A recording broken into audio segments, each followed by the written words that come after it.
કેમ છો? શ્રી બારવણ પ્રાથમિક શાળા, તાલુકો અને જિલ્લો રાજકોટ. ધોરણ 1, નિપુણ ભારત વાર્ષિક સર્વેક્ષણ 2025, વિષય ગુજરાતી. એમાં આપણે મૂલ્યાંકન કાર્ય શરૂ કરી રહ્યા છીએ. સૌ પ્રથમ પહેલો પ્રશ્ન છે કે બાળક ચિત્રોની મદદથી વાર્તા કહેશે. તો ચાલો સૌ પ્રથમ સાહિલભાઈ, તમારી પાસે કયું ચિત્ર છે બતાવો અને વાર્તા કહો. મારી વાર્તાનું નામ ચકલીનું મોતી છે.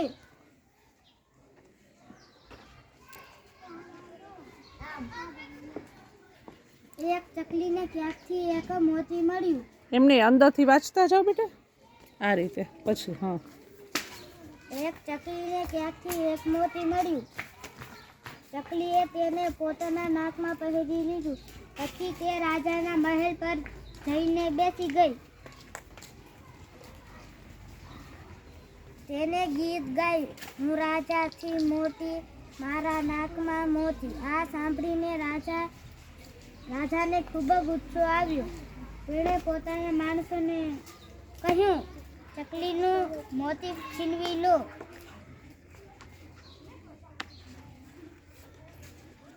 તેમણે જઈને ફરથી ચકલી પાસેથી મોતી છીનવી લીધું. મોતી તેમણે રાજાને આપ્યું. હવે ચકલી બીજું ગીત ગાવા લાગી, રાજા ભિખારી, મારું મોતી છીનવી લીધું. આ સાંભળીને રાજાને શરમ આવી. રાજાના માણસોએ ચકલીને મોતી પાછું આપ્યું. મોતી મળવાથી ચકલી ગાવા લાગી, રાજા તો ડરી ગયા, મારું મોતી આપી દીધું.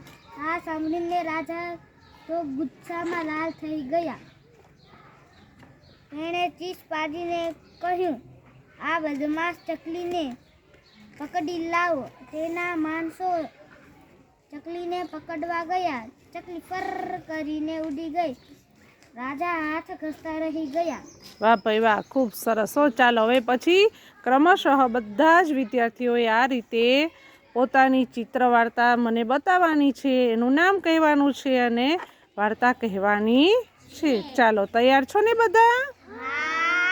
All the best.